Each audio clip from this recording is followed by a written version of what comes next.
Hi, you're watching Youth and Law on RPTV. I'm your host Amrit, and today we'll be discussing questions that youth have on legal matters. And we have a special guest today, Mary Birdsell. Hi, Mary. Hi, how are you? I'm fine, thanks. How are you? Could you tell us a little about yourself? My name is Mary Birdsell, as you just said, and I am a lawyer and the executive director of a legal clinic called Justice for Children and Youth. It's a legal clinic that offers legal services to low-income young people across Ontario, and our office is located here in Toronto. Okay, so today we have a couple questions for you that are very common. Regarding shoplifting, what is the civil recovery demand letter, and do you have to pay for it? That's a great question because we get this question a lot at our office. One of the things that can happen if a young person is caught stealing from a store or shoplifting, of course the police can be called and the young person may or may not be charged by the police.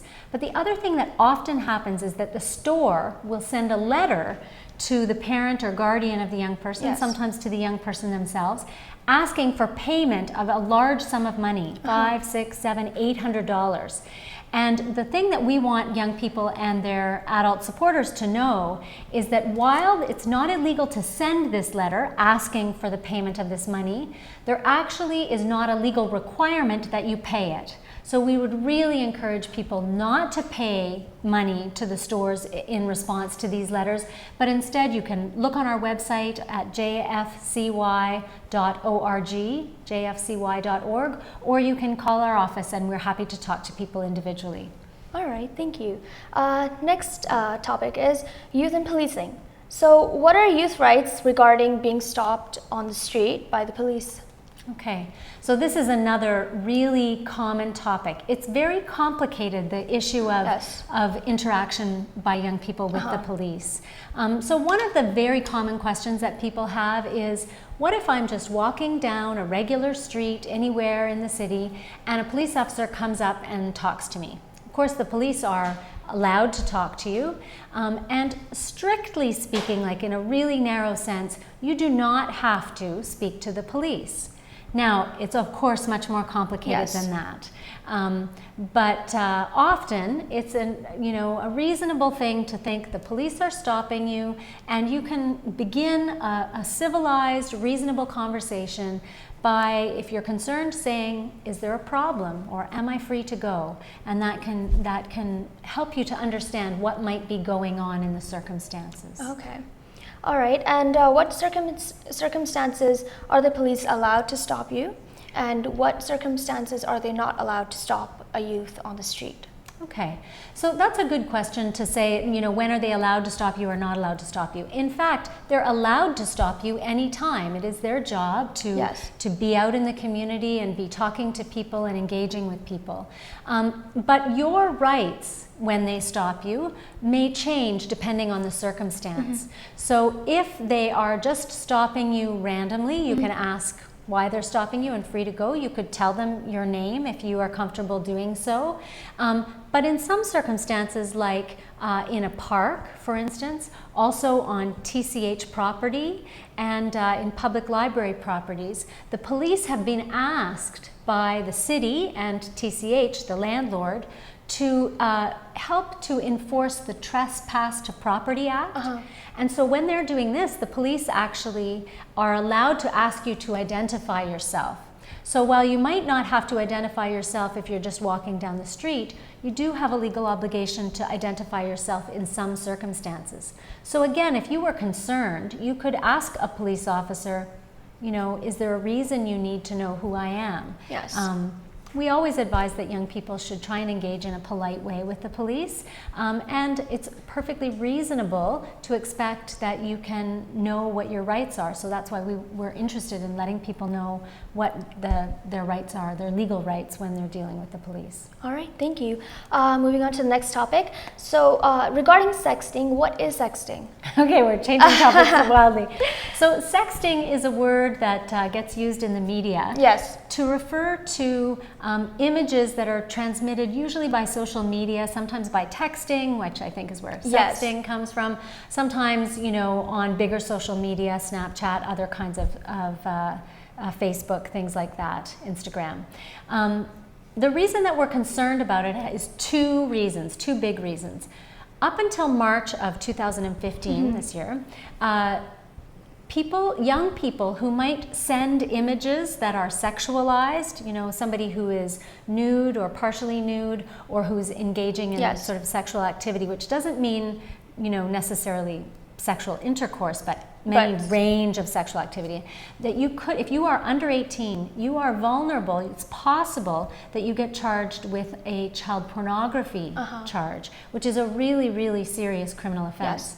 But in March of this year, a new law came into place that actually is not age related, but it makes it illegal to distribute intimate images if the person that is depicted in the image has not given their consent to that distribution. All right. So there's a lot of talk about cyberbullying, and it's really meant to respond to, you know, maybe two people share sort of an intimate image together and between them it's all okay, and then somebody sends it to somebody else and that's not okay, and now it's actually illegal.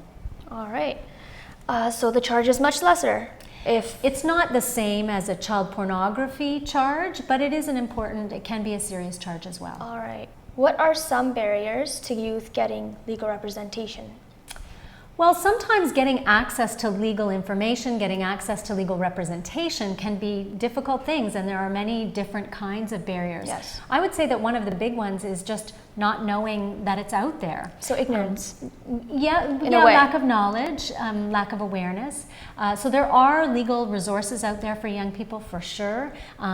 There's an organization called OJEN, OJEN.org, and it stands for the Ontario Justice Education Network. They have a great website that gives lots of information.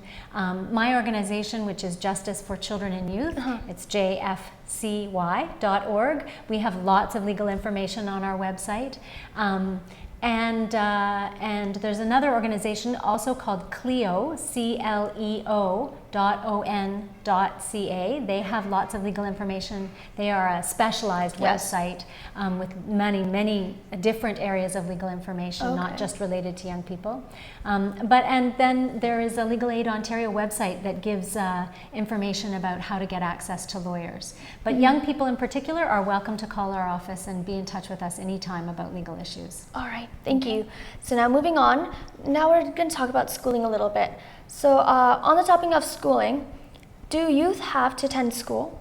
Okay, yeah, there are so many issues that we could talk about with respect to school, but attendance is a big one. So there are two parts to it. You do have a legal obligation to go to school until you are finished high school or until you turn 18. So you can quit school once you're 18 or the year in which you turn 18 is finished.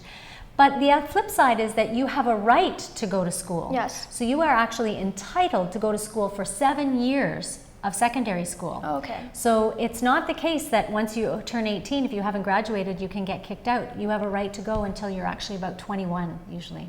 All right. So is there an age that you can choose to drop out of school? You have to be 18 to drop out of school. Okay. That's right. Once you turn 16, there is a more complicated area of law than we're going to talk about right now, I think. But once you turn 16, if you are 16 or 17 years old, you can actually attend school as a young person who is living independently.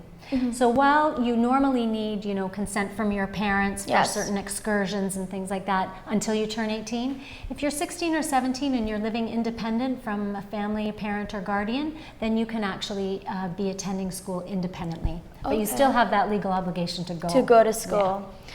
Thank you so much. Thank you so much, Mary, for coming in. Thank you very much for having me. It was a pleasure. It was a pleasure.